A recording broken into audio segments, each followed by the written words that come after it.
दोस्तों, अगर आप लोगों ने भी 26 जून 2026 से पहले किसी प्रकार का कोई विड्रॉवल रिक्वेस्ट सबमिट किया था और आपका क्लेम अभी तक अंडर प्रोसेस में पड़ा हुआ है, तो आज का ये वीडियो आप सभी के लिए बहुत ही ज्यादा इंपॉर्टेंट होने वाला है। क्योंकि दोस्तों, एक ऐसा मामला सामने आया है जिसने लाखों पीएफ मेंबर को टेंशन में डाल दिया है। इसलिए इस वीडियो को बिना स्किप किए लास्ट तक जरूर देखिएगा। और हाँ दोस्तों, अगर आप लोग हमारे चैनल पर पहली बार आए हैं, अभी तक चैनल को सब्सक्राइब नहीं किया है, तो चैनल को सब्सक्राइब करके साथ में बेल आइकन के बटन दबाकर ऑन कर लीजिएगा। क्योंकि ईपीएफओ से रिलेटेड वीडियो अपने चैनल पर डालते रहता हूं, जिससे कि आपको समय समय पर नए अपडेट की जानकारी भी मिल सकता है सब्सक्राइब करने के बाद। साथ में अगर फेसबुक पे देख रहे हैं तो पेज को फॉलो जरूर कर लीजिएगा। चलिए, तो देर न करते हुए चलते हैं मेन टॉपिक के ऊपर। दोस्तों, सबसे पहले हम समझते हैं आखिरकार हुआ क्या था। तो दोस्तों, आपको बता दें कि 26 जून 2026 को ईपीएफओ ने यूनिफाइड पोर्टल को अंडर मेंटेनेंस में लिया था। इसके बाद कई दिनों तक पोर्टल जो है बंद रहा। इस दौरान ईपीएफओ ने अपने सिस्टम में कुछ बड़े बदलाव किए और 3 जुलाई 2026 को ईपीएफओ ने नए नियम के साथ नया पोर्टल लॉन्च कर दिया। अब दोस्तों, यहीं पे पीएफ मेंबर के मन में कंफ्यूजन पैदा हो जाता है कि जिन पीएफ मेंबरों ने 26 जून से पहले किसी प्रकार का कोई विड्रॉवल क्लेम रिक्वेस्ट सबमिट किया था, तो क्या उनका क्लेम पुराने नियम के तहत सेटल किया जाएगा या नए नियम के तहत सेटल किया जाएगा। तो दोस्तों, यहाँ पे मैं आप लोगों को क्लियर कर देना चाहता हूँ। देख सकते हैं, एक स्क्रीनशॉट में यहाँ पे लगा रहा हूँ। इस व्यक्ति ने 22 जून 2026 को फॉर्म 90 भरकर सबमिट किया था और इसका क्लेम जो है वो रिजेक्ट कर दिया गया है। कई दिन अंडर प्रोसेस में रहने के बाद इसका क्लेम जो है रिजेक्ट कर दिया गया। और रिजेक्ट रीजन में देख सकते हैं दोस्तों क्या लिख कर दिया है। ईपीएफओ ने यहाँ पे साफ साफ लिख कर दिया है कि मेंबर डेट ऑफ एग्जिट 12 महीने से कम का है। यानी कि आपने जो जॉब किया, नौकरी छोड़ा है, वो नौकरी 12 महीने कंप्लीट नहीं हुए, छोड़े हुए, इसलिए जो है फॉर्म 90 को रिजेक्ट किया जा रहा है। यानी कि जिस क्लेम को पुराने नियम के तहत पीएफ मेंबरों ने सबमिट किया था, उस क्लेम को नए नियम के तहत ईपीएफओ ने रिजेक्ट कर दिया है।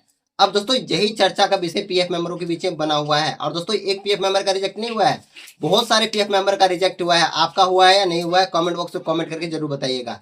इसके अलावा दोस्तों, बहुत सारे पीएफ मेंबर ये पूछ रहे हैं कि फॉर्म 90 अगर रिजेक्ट हो रहा है तो क्या फॉर्म 31 भी रिजेक्ट किया जाएगा।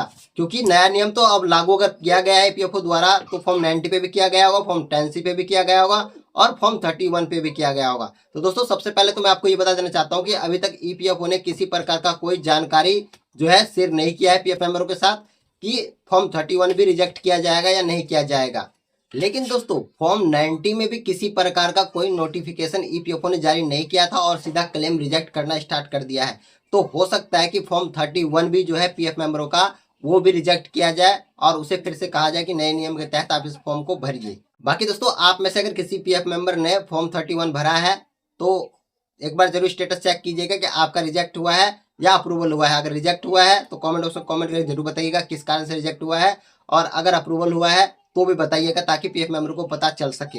इसके अलावा दोस्तों, जिन पीएफ मेंबर ने फॉर्म 90 भरा होगा या फॉर्म 10C भरा होगा, उनका जो है 1 साल नौकरी छोड़े हुए कंप्लीट हो गया होगा, तो फॉर्म 90 तो अफेक्ट कर लिया जाएगा, लेकिन पेंशन का पैसा जो होता है, फॉर्म 10C का पैसा, वो रिजेक्ट कर दिया जाएगा। क्योंकि इसका भी नियम है कि 3 साल तक अगर नौकरी छोड़े आपको हो चुका है, आपने कहीं भी जॉब नहीं किया 3 साल के अंदर में, उसके बाद पेंशन का पैसा आप विड्रॉवल कर सकते हैं। यानी कि नए नियम के हिसाब से अगर आपको नौकरी छोड़े हुए 1 साल कंप्लीट हो चुका है तो फॉर्म 90 भरकर अपना पीएफ का पूरा पैसा विड्रॉवल कर सकते हैं, 1 साल के बीच में आपने कहीं भी जॉब नहीं किया हो तो।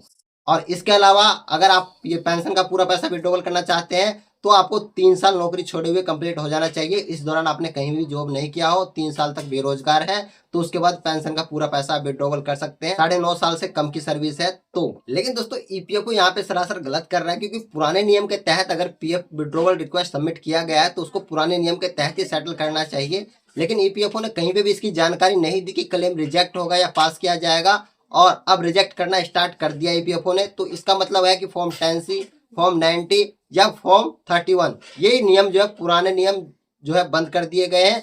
तो अगर आपने पुराने नियम के तहत भी PF withdrawal claim request submit किया है तो 100% हो सकता है कि आपका क्लेम जो है रिजेक्ट किया जाए ईपीएफओ के द्वारा। अगर फॉर्म 31 भरा है तो आपको कहा जाए कि दोबारा से फॉर्म 31 भरिए, और अगर आपने फॉर्म 90 भरा है तो रिजेक्ट किया ही जा रहा है। बहुत सारे पीएफ मेंबर का रिजेक्ट हो चुका है, आप कमेंट बॉक्स में पढ़ लीजिएगा। बहुत सारे पीएफ मेंबर कमेंट करके कह रहे हैं कि हमारा क्लेम रिजेक्ट हो चुका है। इसके अलावा दोस्तों, मैंने स्क्रीनशॉट आपको दिखाई दिया है, रिजेक्ट का रीजन बता दिया है किस कारण से रिजेक्ट किया गया है। फॉर्म 10C भी आपका 100% रिजेक्ट किया जाएगा, क्योंकि फॉर्म 90 रिजेक्ट किया गया है तो फॉर्म 10C भी रिजेक्ट किया जाएगा। और फॉर्म 10C का 3 साल से पहले आप नहीं पैसा विड्रॉवल कर सकते हैं। और फॉर्म 31 अगर रिजेक्ट किया जाता है, अभी तक फॉर्म 31 का मामला हमारे सामने नहीं आया है। अगर फॉर्म 31 रिजेक्ट किया जा रहा है तो कमेंट बॉक्स में जरूर बताइएगा। तो दोस्तों अब उन पीएफ मेंबरों का क्लियर हो गया होगा जो पीएफ मेंबर कह रहे थे कि हमने 10 जून को पीएफ विड्रॉवल फॉर्म 90 भरकर सबमिट किया था। बहुत सारे पीएफ मेंबर कमेंट करके कह रहे थे कि फॉर्म 10C भरकर हमने सबमिट किया था। तो दोस्तों अब आपका क्लियर हो गया होगा कि आपका क्लेम जो है वो रिजेक्ट किया जाएगा ईपीएफओ के द्वारा। अगर आपको नौकरी छोड़े हुए 1 साल कंप्लीट हो चुका है तब तो आपका क्लेम अप्रूवल हो जाएगा, लेकिन अगर 1 साल नौकरी छोड़ी हुई नहीं हुआ है तो आपका क्लेम ईपीएफओ द्वारा रिजेक्ट कर दिया जाएगा और आपको बोला जाएगा कि आपका जो है 1 साल नौकरी छोड़ी हुई कंप्लीट नहीं हुआ है, इसलिए आप पीएफ का पैसा विड्रॉवल नहीं कर सकते फॉर्म 90 भरकर। आप फॉर्म 31 भरकर एडवांस में पीएफ का पैसा विड्रॉवल कर सकते हैं, जिसमें आप 75% एम्प्लॉय शेयर, एम्प्लॉयर शेयर, साथ में इंटरेस्ट का पैसा उनमें से 75% तक विड्रॉवल कर सकते हैं। बाकी दोस्तों आप लोगों का क्लेम रिजेक्ट हुआ है या नहीं हुआ है कमेंट बॉक्स में कमेंट करके जरूर बताइएगा। और जिनका फॉर्म 31 रिजेक्ट हुआ है तो वो जरूर बताइएगा कि हमारा फॉर्म 31 रिजेक्ट हुआ है। अगर पास हो गया है तो भी आप कमेंट करके जरूर बताइएगा कि हमारा क्लेम जो है वो पास हो गया है। बाकी दोस्तों आप लोगों को जानकारी कैसी लगी, जानकारी अगर हेल्पफुल लगा हो तो वीडियो को लाइक कीजिएगा, चैनल को सब्सक्राइब कीजिएगा और अपने दोस्तों के साथ फेसबुक ग्रुप में जरूर शेयर कीजिएगा। और अगर फेसबुक पेज पर वीडियो को देख रहे हैं तो पेज को भी फॉलो जरूर कर लीजिएगा। मिलते हैं नेक्स्ट वीडियो में नए अपडेट के साथ, तब तक के लिए धन्यवाद।